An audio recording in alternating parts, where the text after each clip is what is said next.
What's going on, guys? Welcome back to another episode of the Corner Office where Ruhan and I sit down with Philadelphia's leading entrepreneurs and executives. Today we're sitting down with Bob Moore, CEO of Crossbeam. Bob is a legend in the Philadelphia startup community, having started both RJ Metrics and Stitch, both of which were acquired for millions of dollars.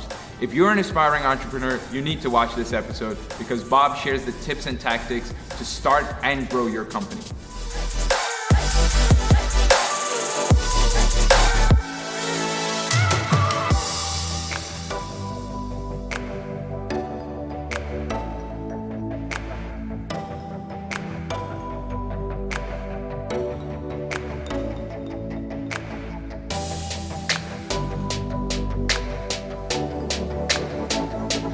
Guys, welcome back to another episode of The Corner Office, joined here today by Bob Moore. Bob, thanks for coming on. My pleasure. Good to see you. Great to have you. Now, Bob, we've already boasted a little bit about you in the intro, but I'll say it again. You know, you've started two super successful companies, starting a third one right now, which is Crossbeam. Could you tell us a little bit about the companies you started and the company you're working on now? Sure. In 2008, I co-founded a company called RJ Metrics that was a data analytics platform for e-commerce businesses. And what that really means is that we helped anybody who sold anything on the internet analyze their data to run their businesses in a more data-driven way. So who are my most valuable customers? Where do they come from? How can I get more customers like them? And for 8 years, we ran that business right here in Philadelphia and grew to about 120 people before we were acquired by Magento, which is basically an e-commerce platform. So we became, the data analytics component of their bigger platform. And then right on the heels of that, we had actually spun out a technology from RJ Metrics called Stitch, that my co-founder Jake became the CEO of, and Stitch was like even nerdier than RJ Metrics, which is if RJ is let me build you dashboards and charts to help you run your business better, Stitch was let me just build the data pipelines that help you move your data from your shopping cart and your marketing tool and your database into the data warehouse where you would analyze it. We were kind of like a plumbing business, but with some of the most valuable plumbing that was emerging at that point in time. So that company actually only existed for about 24 months as an independent business before it was acquired by Talent, which is a publicly traded kind of data infrastructure company. So very educational time, rocky ride, like not all like a glorious startup show, ups and downs throughout, particularly with the RJ Metrics journey. And then Crossbeam now is just kind of the culmination of some learnings from both of those experiences and trying to not just help individual businesses use their data to make smarter decisions, but actually helping businesses collaborate around data and combine their data sets to find new insights when they partner with each other so they can have more profitable partnerships with higher return on investment. Awesome. Yeah, I mean, the more data you have, the better you can cater to your customers and also improve your own products, right? Sure, yeah, as long as you don't get into analysis paralysis land. Like some people get too much data and then it becomes a problem, but I think it's the more insights you have and the more you can operationalize that data, the more you can take the data and have it actually change the way you behave, that's where that actual incremental value comes out of. And that's what every business that I've co-founded, that's been at the core of what we've been trying to do. Awesome. And you've spoken a little bit about your history. Clearly, you've been around the block and back when it comes to being an entrepreneur. And you graduated from Princeton University, so you had probably a lot of options on where you could go with your career. Mm-hmm. So what made you choose entrepreneurship, or when did you realize I want to start my own stuff?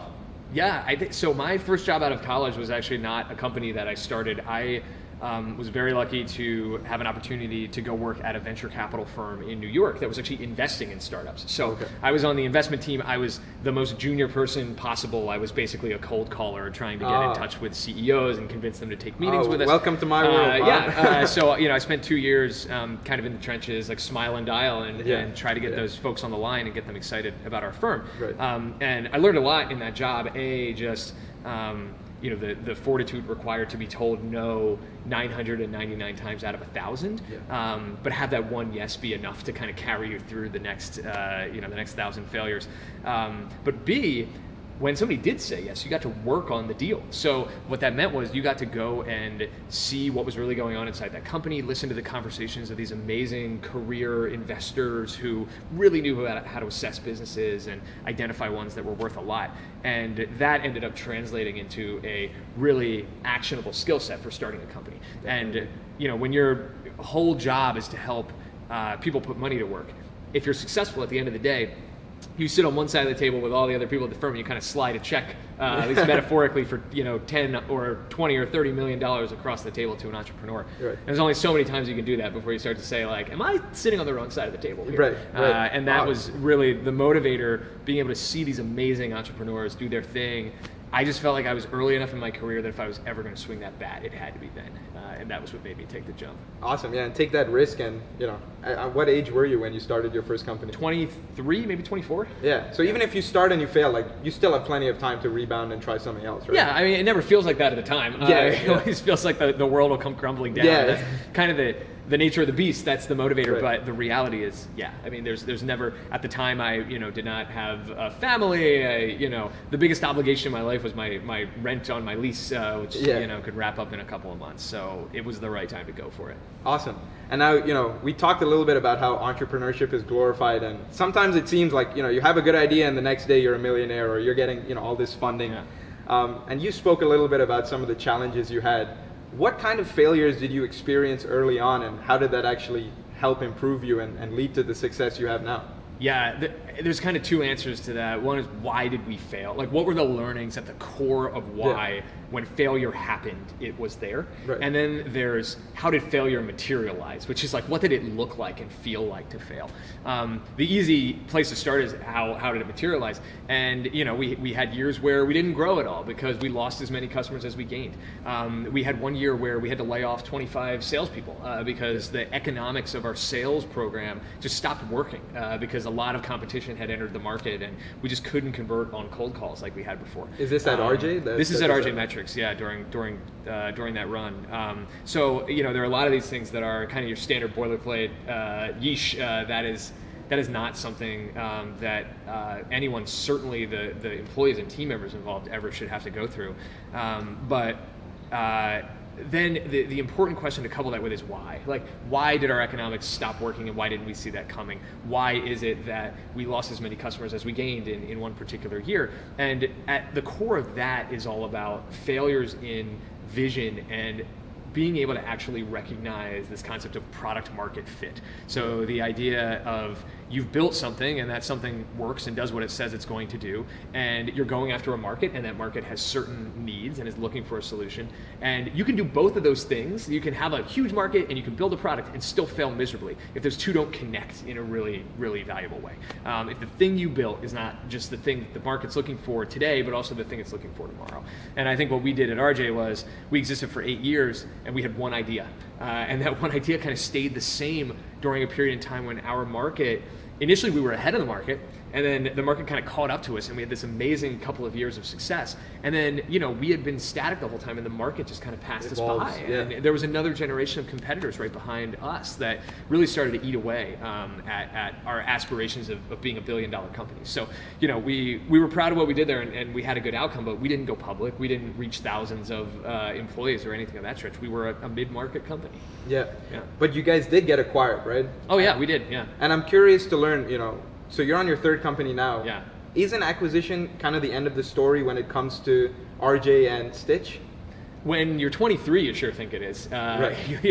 You glorify the acquisition as like, this is you're going to cash out. It's kind of like you're sitting on an island after that. The funny thing is, it's only the end of the road if the business is not a great business. Because the business is a really strong business, as RJ and certainly as Stitch were. Part of the deal when you get acquired is always that the reason the acquirer bought you is because there's more work to be done taking this business, this technology, these amazing people, and putting it inside of the framework of this bigger company. Right. At Magento, I had to go in-house for almost 2 years there, kind of as a condition of the acquisition. And it was an amazing time where I learned a ton and worked with some really smart people. At Stitch, Jake, same thing at Talent, and he's having a great time there. But they would have never acquired the business if the team and the leadership and the vision didn't come along with it. So for a lot of people, when their business gets acquired, it's actually the start. An entire new chapter of their lives begins. And I've met plenty of entrepreneurs who had their exit and then ended up working for the acquirer for a longer period of time than they were running their company. And same thing with IPOs, right? It's like okay, you think you have an IPO? And it's like, I did it. Oh no, like now you are a public company CEO, and the nature of your journey has just evolved in a way where if you thought you cared about being successful and hitting those milestones mattered before, the universe of milestones in front of you now is unlike anything you've even seen yet. Completely different. Yeah. Yeah, makes sense. And I want to switch the topic a little bit to investing in companies and early stage startups. Now you obviously have an incredible portfolio of investments. Actually, the first episode we did was with Zubin Tehrani from Leagueside. Oh, great! Yeah. You're one of his investors. Absolutely, right? love that company. Yeah. Yeah, and he's a great guy, very very smart guy. Yeah. So when you look at a company, do you look first at the founder? Do you look at Zubin and Evan who's there as well and think to yourself, I see these guys doing well? Or do you look at the actual company and think to yourself, the company has potential? Yeah, it's dangerous to think in those kind of black and white frameworks because like much in the way product market fit is this beautiful Venn diagram of two things fitting together. There is such a thing as founder market fit too. And you can have really amazing, extremely intelligent people starting companies that are going to fail miserably because the intersection of their superpowers with where the market opportunity is just not real, or their experience is not aligned in the right way. When I'm doing investments, I think I really do look for as any investor should, look for where you have edge. Look for where there's a take you have on some component of how this business is being run that gives you kind of like a information advantage over other investors that makes you better equipped to decide yes or no on that business. And usually that leads you to say no more than yes, because you can say no because you know how to evaluate it and you don't like it, or you can say no because you don't know how to evaluate it. Right. So like, most scenarios fall into one of those two buckets. And when you bump into a company like the Leagueside folks or others that are in my portfolio, I think it's this nice intersection of the market's interesting, the team is well equipped and well suited to execute on it. And frankly, also, I feel like I have some ability to at least add little sprinkles of value along the way. Like my personal involvement is going to be something that I can actually think of this as something I can invest energy and time into to support them beyond just being a financial investment.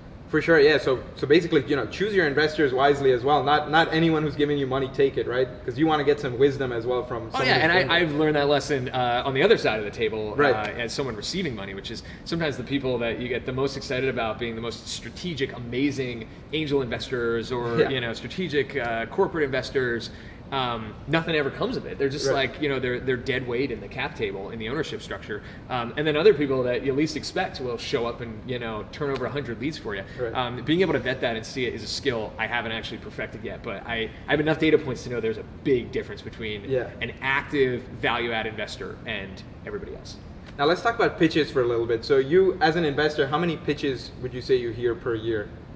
Oh, that's a good question. So I hold office hours every morning from 8:30 to 9, and it's kind of like open sign up, and I book those. So there's 5 of them a week and 50-ish weeks a year. So I'd say I do 250 office hour sessions, about 125 hours of meetings, and I would say probably half or more than half of those are someone that is raising money, either directly or indirectly. They're like in that journey, and part of the conversation is how they're looking to raise. So I want to add one question that I thought is interesting, because you mentioned you have done cold calling.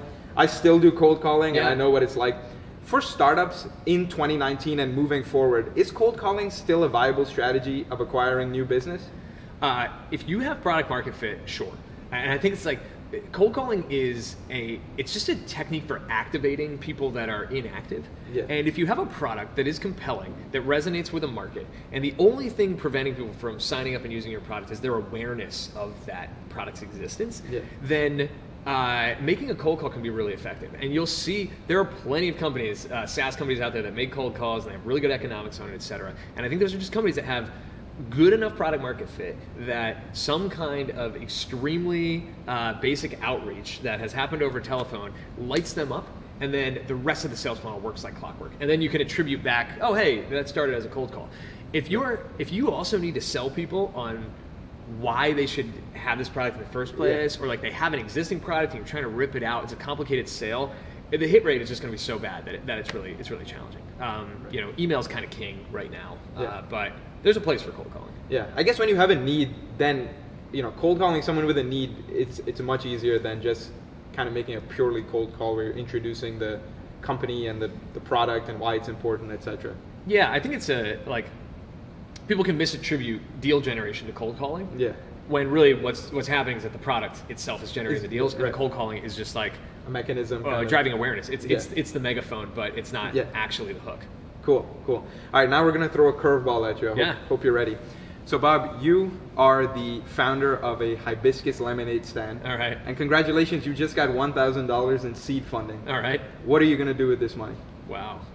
Okay, so I'm hibiscus lemonade, which means I'm not just lemonade. And that's actually important because it means that I have already figured something out about my user persona, about who my market is, about the fact that I am going after a subset of people that have like a refined enough taste that they differentiate their lemonades, which means I kind of know my market, which I assume is probably more on the high end, a bit more picky. So it's not like I'm throwing a shingle in my front yard. So what I suspect I'm probably doing is I need to differentiate my brand in the way that my flavor has been differentiated.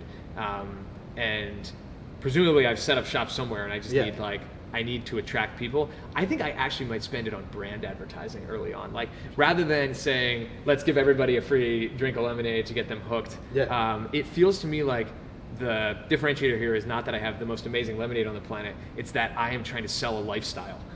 And when you're trying to sell a lifestyle, I think like the brand that is attached to that is a pretty big deal. So like maybe I invested in a really kick-ass logo and a little bit of narrative around what it is we're doing to get people invested and proud in the fact that they're consuming it. And then you have a viral growth strategy because people won't shut up about it once they're doing it. Right, some content, some stuff like that can come out.